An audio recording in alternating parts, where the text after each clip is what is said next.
زمین پنجاب کا ضلع قصور کئی حوالوں سے معتبر ہے کہ قصور تو میڈم نور جہاں کا ہے۔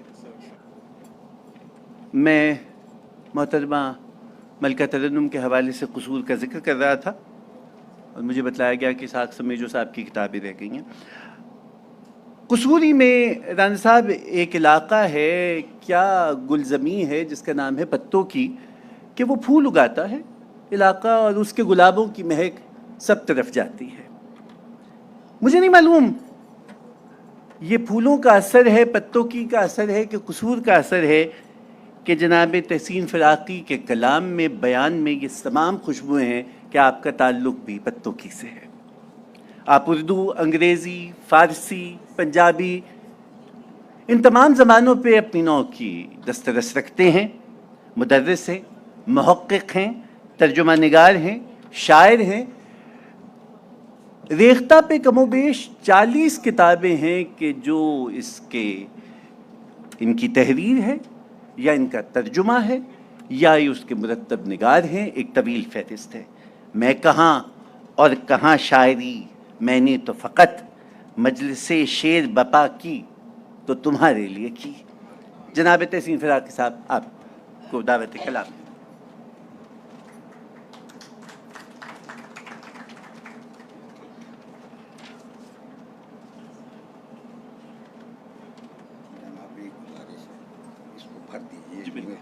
میرا پیاس بہت لگتی ہے مجھے۔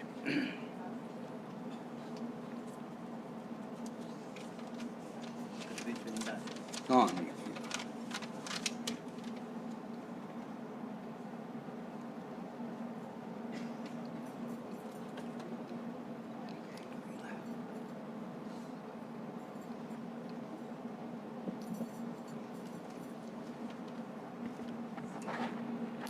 بسم اللہ الرحمن الرحیم۔ جناب رانا مشہود احمد خان، چیئرمین وزیر اعظم یوتھ پروگرام، ڈاکٹر نجیبہ عارف، یہاں بہت سے اکابر بیٹھے ہیں، کس کس کا ذکر کروں؟ میں سب کا شکر گزار ہوں، اور نجیبہ عارف کا خاص طور پہ مجھے یہ اعزاز بخشا انہوں نے۔ میں سوچ ہی رہا تھا کہ کئی دن سے گرمی بڑی شدید تھی، بہت شدید گرمی تھی، لیکن میں نے محسوس کیا کہ ڈاکٹر نجیبہ عارف کے اخلاص کی گرمی اس گرمی سے بڑھ کے تھی، لہذا میں معذرت نہیں کر سکا، کوئی اس کا جواز ہی نہیں تھا اور حاضر ہو گیا۔ رانا مشہود صاحب سے میری زیادہ ملاقاتیں نہیں ہیں، لیکن الحمرا میں ایک دفعہ یہ تشریف لائے تھے، ممکن ہے ایک سے زیادہ دفعہ آئے ہوں، اور وہاں ایک مشاعرے میں نے بھی شرکت کی تھی اور ایک ایسی نظم سنائی تھی جو شاید رانا صاحب کو بہت پسند نہ آئی ہو، لیکن اس کے باوجود انہوں نے داد دی اس کی۔ یہ جو آج کی تقریب ہے، اس میں سندھی ادب، پنجابی ادب اور سرائکی ادب، جس میں نثر بھی شامل ہے اور شاعری بھی شامل ہے، اس حوالے سے یہ ایک بڑی ہی یادگار تقریب ہے۔ میں بنیادی طور پہ اردو کا استاد ہوں، اردو میں زیادہ تر لکھا، تھوڑا بہت فارسی میں لکھا، انگریزی میں لکھا، لیکن یقین فرمائیے کہ میں بہت دنوں کے بعد اس بات کا قائل ہوا جب میں نے پاکستانی زبانوں کے بعض ادب تراجم کے ذریعے، مثلا پنجابی ادب تو میں خود چونکہ پنجابی ہوں تو میرے لیے مشکل نہیں تھا اس کو سمجھنا، لیکن سندھی ادب، شاہ عبداللطیف بھٹائی کی شاعری، سچل سرمست اور بہت سے لوگ، خواجہ غلام فرید، کتنے ہی نام ہیں، میں کسی مبالغے کے بغیر ہی عرض کر رہا ہوں کہ عارفانہ اور صوفیانہ ادب اور خصوصاً شاعری اردو میں ہے، بہت ہے، لیکن یقین فرمائیے میرا احساس ہے کہ یہ شاعری، عارفانہ شاعری، ہماری پاکستانی زبانوں کی عارفانہ شاعری کے مقابلے میں بہت کم تر درجے کی ہے. یہ میں اعتراف کرتا ہوں، یہ میں لکھ بھی چکا ہوں ایک جگہ.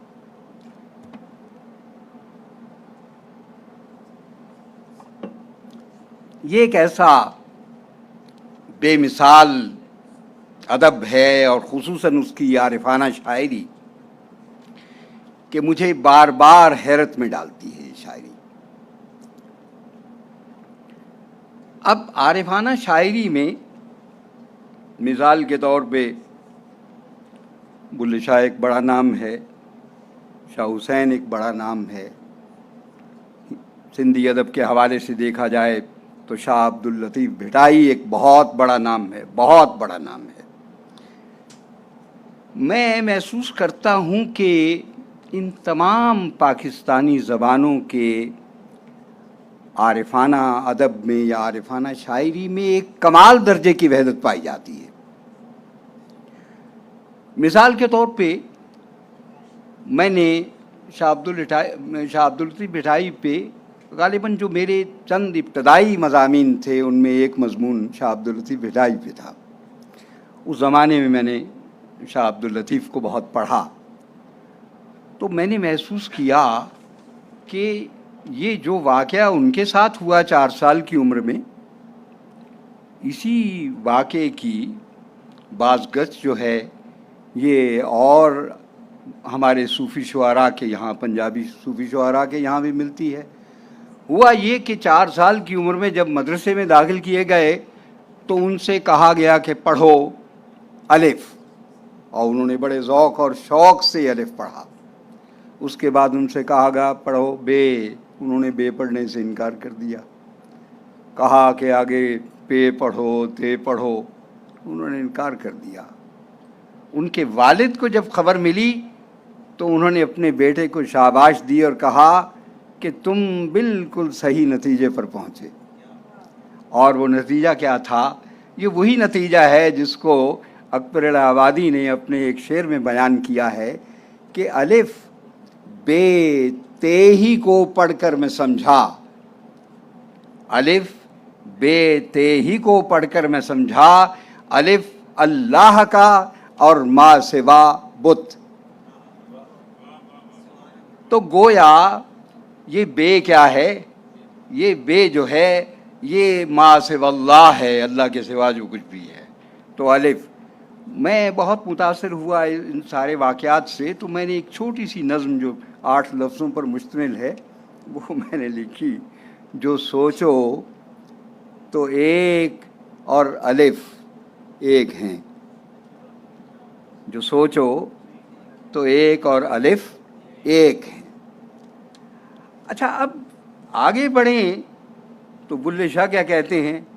علمو بس کریں او یار، علم نہ آوے وچ شمار، اکو الف تیرے درکار، جاندی عمر دا نہیں اعتبار.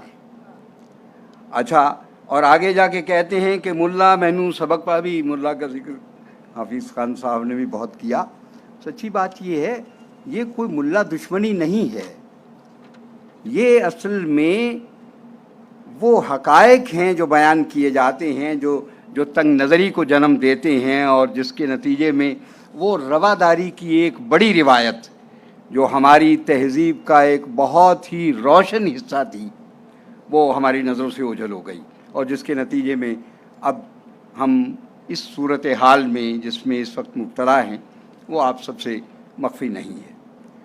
تو بلے شاہ کہتے ہیں کہ ملا مینو سبق پڑھایا، الفوں اگے کچھ نہ آیا. وہی بات، الف بے تے ہی کو پڑھ کر میں سمجھا، الف اللہ کا اور ما سوا بت. او بے بے پکار دائی، ملا مینو مار دائی. اللہ اکبر.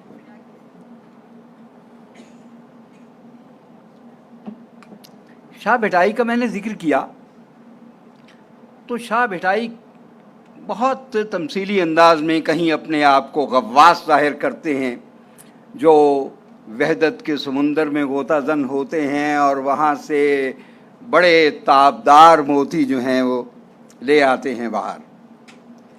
کبھی کسی بیمار کی صورت میں اپنے آپ کو ظاہر کرتے ہیں جو کسی مسیحا کا منتظر ہو, کہیں ایک الہڑ دوشیزہ کی صورت میں اپنے آپ کو ظاہر کرتے ہیں, ایک ایسی الہڑ دوشیزہ جو آپ کو معلوم ہے ہمارے یہاں چرخہ پنجابی ادب میں, پنجابی شاعری میں, سندھی شاعری میں, بلوچی شاعری میں, حتیٰ کہ ہمارے اردو کے قدیم عارفانہ کلام میں چکی نامہ اور چرخہ نامہ اور اس طرح کے بہت سے نامے لکھے گئے. تو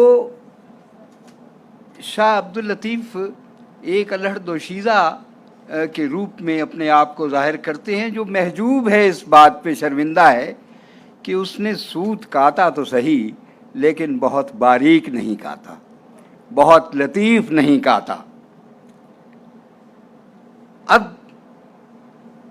شاہ کہتے ہیں کہ یہ بات اہم نہیں ہے کہ الہڑ دوشیزہ نے باریک اور لطیف سوت کاتا یا نہیں کاتا.